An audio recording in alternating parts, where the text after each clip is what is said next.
Okay, hey guys, this is Ruadh. I am just jumping on to do a quick review of a film I saw last night called The Last Duel. Don't worry, I'm not going to do any spoilers of how it comes out, but it's really more of a recommendation to go and see it. It is absolutely fantastic. I absolutely loved every single moment of it. A little bit of background on it. It stars Matt Damon, Ben Affleck, Adam Driver, and Jodie Comer, and is directed by Sir Ridley Scott. It is set in 1380s in France, uh, obviously the medieval era, and it is just a great show. I wasn't expecting it to be so good, if I'm quite honest, and it is absolutely blown me away. I've heard a few reviews of it elsewhere, which didn't think much of it, but I'm gonna say go and see it because it is. I really thought it was one of the best medieval set films that I've seen in a long time. And that's not just because of the history and how they get these things right. Some things might piss off the more people who understand the 14th century a bit better than I do. But I thought it was absolutely, the story wise, it was absolutely fantastic.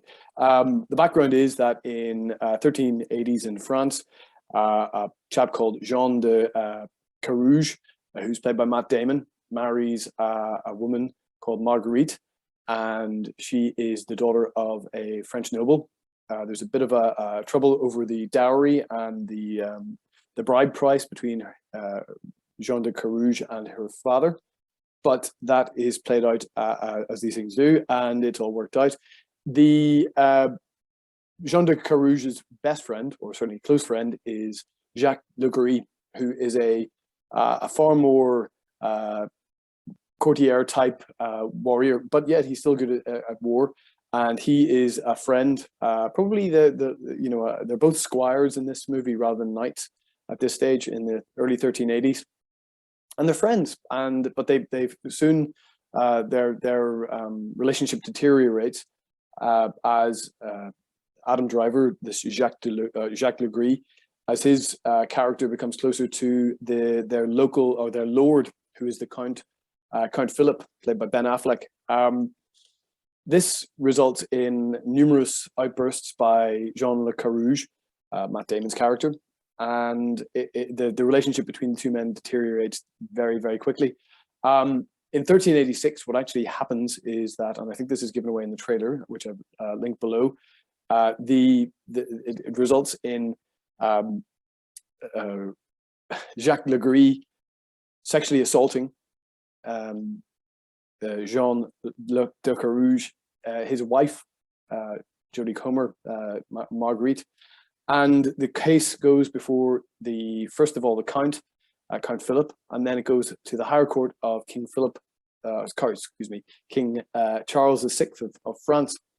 It is wonderful. It ends up in a trial by combat, the last judicial trial in French history. And it is, the last judicial trial by combat in French history. And I thought it was absolutely brilliant. It's actually told in 3 parts, 3 chapters. The first is from the perspective of Jean de Carouge, Matt Damon's character.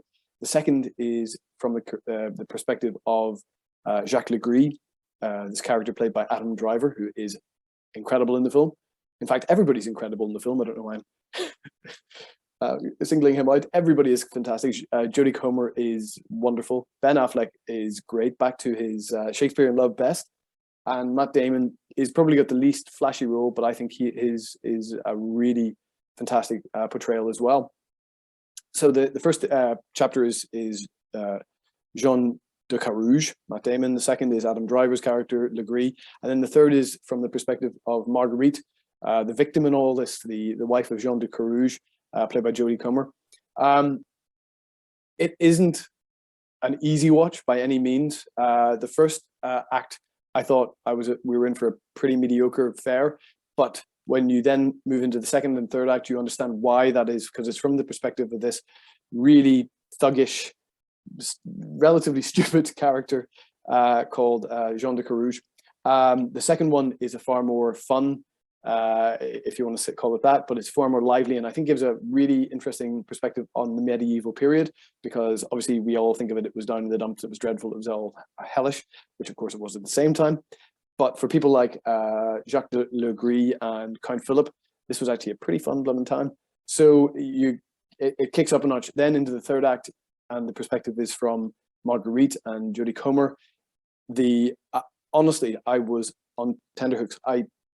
Obviously there is a battle at the end, and we know how that might end, going either direction. But the stakes become really high, and I was really worried throughout the whole of the last act.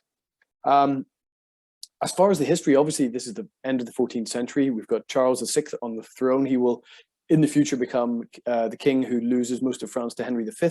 But at the moment, he's just a young king with his young queen, and there are, in a period of relative peace, relative peace in the 100 Years' War. Richard II is on the throne of England. Edward III has died a few years before. So it's relative peace. There is trouble going on. One bit that I'm going to have to look into was that Jean de Carouge is sent to Scotland to serve in Scotland. I wasn't aware that French troops have been sent to Scotland to serve there during this period. So I'm going to have to read a bit more about that, because that's really interesting. Other sieges that I'd never heard of, Siege of Limoges is mentioned. The Battle of Poitiers even gets name checked, although it's not. We don't visit there. Most of the action takes place in what is now Normandy, in and around Argentan and Alençon. What else to say? Yes, I can only commend the direction of it. It's not like the director is taking the main stage here. The actors are taking by far the main stage in this. From my perspective, I thought they were excellent throughout. Yeah, my goodness, Ben Affleck. I should probably say something about the hair, because I believe people will be a little bit annoyed about the way, particularly Ben Affleck and Matt Damon appear in the film. I can tell you, you don't bump up against it at all. I certainly didn't.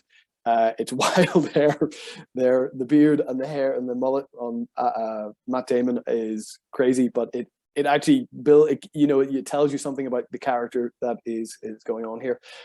Likewise, Ben Affleck, who isn't one of the major figures in the film, although he is in quite a bit, his blonde hair and little beard on his chin is wild, but it really, you don't bump up against it at all. I mean, if you want to get peeved about it, that's grand, but I didn't bump up against it at all. Jodie Comer, just fantastic in it throughout. Very different in each of the 3 chapters. The subtle little hints and parts of it are what you need to look out for. There's little subtle differences throughout, and they are absolutely brilliant. There's a little bit where during one of the big scenes, Jodie Comer takes off her shoes, and that says something about the person telling the tale from the perspective in that one. In the next scene, she actually her shoes fall off as she runs away, and that tells you something about the really important scenes in these films. There are little touches here, there, and everywhere where you see perspective on all these things, and I think it tells you quite a bit, not only about the role of women in the 14th century in France, but about the role of women nowadays, and very important issues over what we've been seeing over the last year in Britain in particular. In London and with the Met, is the thoughts about surrounding rape and sexual assault. It is an incredibly important film, I think.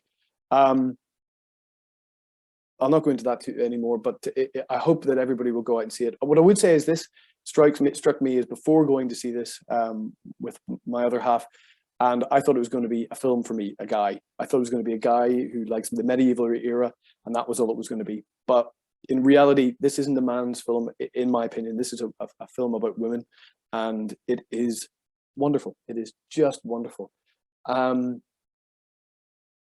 Yeah, I'm struggling to get all my thoughts together on this, because I saw The Late Show, so I was in rather late and didn't get enough sleep last night. The history of it is brilliant. I think the battle scenes, although they're used sparingly, I think that's much better than if we had been just moving from battle to battle to battle. The duel at the end is, wow, visceral, to say the least, and that is a word that's bandied about quite commonly in medieval films, but it is, you literally feel like you're in between these two guys, and I have been in between two guys when they're in a fight, and it is not a pleasant place to be. And that's where the film puts you, in between these two guys they're huge. I mean, Adam Driver, I didn't realize was such a huge dude, but he is massive in this. Even standing next to, the last Batman, he looks big. Matt Damon is just a square bundle of energy, and he is, equally capable when he is dressed in armor. Obviously, the main thing that I wanted to talk about, or one of the things I wanted to talk about, would be the setting, the places that we were actually down south when this was being set in the Republic of Ireland, when this was being shot, and we were driving past Cahir, which is Cahir, Cahir Castle down in southern Tipperary. And I'd kind of hoped that this would play a major role in the film. It really doesn't. You can spot when they are in Ireland, because you can see the walls and the background of certain scenes. I think it's standing in for Alençon, or possibly Argentan. Anyway, it is one of these great these settings, and you go from place to place to place. There's not an awful lot put into these settings, but it's wonderful for Cahir Castle to be involved in this, and it is a wonderful place to visit if you can. I'm not sure. I think I haven't checked out this. I possibly should have with IMDb beforehand, but I think Kells Priory, Kells in Kilkenny, is actually used there as well. Just at the very end, there's a scene that I think really is Kells Priory. Hopefully, maybe somebody can point it out in the comments if you have heard that Kells Priory makes an appearance in the film. Other than that, and I don't want to go into too deeply, other than to advise that everybody goes and sees it with an open mind, because my goodness, I went in with not the highest hopes for it, but I was blown away by it, and possibly that is the difference in where I went in and from where I came out. But let's please, if you haven't seen it, please make a comment in the down in the comments, and please don't blow it for anybody who wants to see it. I mean, my heart was pounding at the end, wondering how this was going to play out. So if you do comment, please be appreciative that not everybody will have seen it, and may not even have seen it, a month before or a month after the date of that it came out in cinemas. The other side of it is, stay safe. If you go there, please wear a mask, and yeah, please enjoy, and see you down the line.